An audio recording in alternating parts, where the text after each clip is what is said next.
So next problem में हम लोग क्या बोला है कि a man is facing north, he turns to 180 degree in clockwise directions and another 45 degree in the same direction and then 270 degree in the clockwise direction. In which direction is he facing now? तो इसका मतलब फिर से हम लोग को x axis और Y axis जैसे मान रहे थे वैसे ही मानेंगे, तो हम लोग को वो डिग्री अच्छे से समझ में आ जाएगा कि कितना डिग्री हम लोग शिफ्ट कर रहे हैं और कितना डिग्री हम लोग को क्लॉकवाइज और एंटी क्लॉकवाइज घूमना पड़ेगा।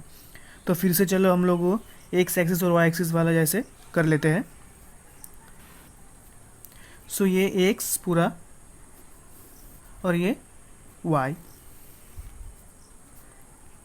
ये ईस्ट, ये वेस्ट, ये नॉर्थ, ये साउथ।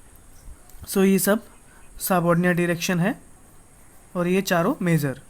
तो ये सबऑर्डिनेट डायरेक्शन पे फिर से हम लोग लिख लेते हैं, यहाँ पे नॉर्थ वेस्ट, यहाँ पे नॉर्थ ईस्ट, यहाँ पे साउथ ईस्ट और ये साउथ वेस्ट। सो फर्स्टली क्या बोला है, मैन इज फेसिंग नॉर्थ, तो मतलब इस साइड पे खड़ा हो गया है, जिस साइड पे हम लोग ये अभी सम्स कर रहे हैं तो इस साइड पे मूव करके वो खड़ा है। फिर क्या, he turns to 180 degree in clockwise direction. 180 degree in clockwise direction मतलब राइट साइड शिफ्ट है, जैसे कि हम लोग क्लॉक घूमता है तो राइट हैंड साइड ये शिफ्ट करेगा। 180 डिग्री क्या, तो यहाँ पे अगर खड़ा है इस साइड पे, ये नॉर्थ पोजीशन पे, तो इसका 180 डिग्री फिर क्या होगा, फिर से ये कब किस पोजीशन पे आ जाएगा, ये पहले आ जाएगा साउथ। तो ये पूरा अगर ये पूरा 180 डिग्री है, ये पूरा 180 डिग्री है, तो ये नॉर्थ से ये साउथ में आ जाएगा।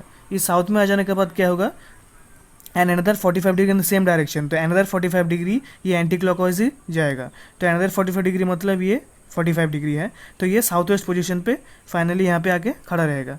फिर क्या बोला, इस साइड से आने के बाद वो फिर से then 270 degree in the anti clockwise, मतलब फिर से इस साइड पे घूम जाएगा। तो फिर से एंटी क्लॉकवाइज मतलब इस साइड से वो राइट हैंड साइड 270 डिग्री घूमेगा।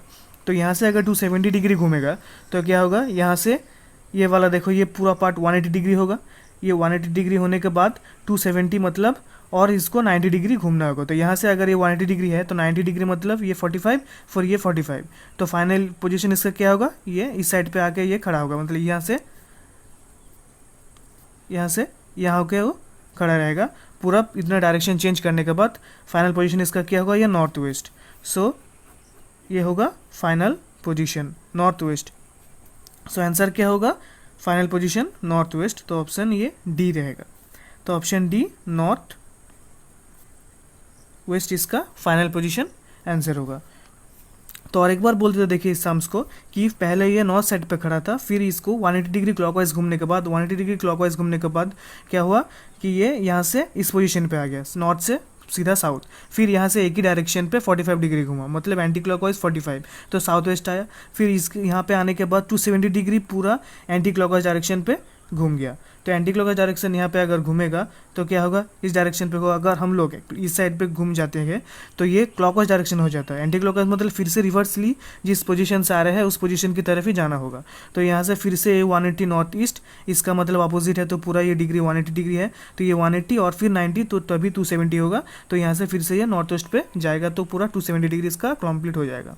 सो यहाँ से 270 डिग्री के नॉर्थ वेस्ट इसका फाइनल पोजीशन होगा। तो ये सब जब भी ये सब डायरेक्शन या फिर डिग्री वाला कोई भी सम्स देगा तो हमको ये पहले एक्स एक्सिस वाई एक्सिस मान लेते हैं, मान के हम लोग सम्स पूरा करेंगे। पहले इस सबऑर्डिनेट डायरेक्शन वाला जो है ये पूरा हम लोग ड्रॉ कर लेंगे, ये मेजर जो 4 डायरेक्शन है ये हम लोग ड्रॉ कर लेंगे, तभी ये हम लोग एंगल वाला जो प्रॉब्लम्स है ये हम लोग को पूरा मतलब इतना डिफ़िकल्टी नहीं होगा। अगर हम लोग ये पूरा मानेंगे तो ये 180 डिग्री, ये 45 डिग्री, ऐसे ऐसे मतलब पढ़ के भी हम लोग पूरा सम्स अच्छे से कर सकते हैं। तो है आप लोग समझ चुके हैं अच्छे से। तो चलिए नेक्स्ट प्रॉब्लम में हम लोग देखते हैं।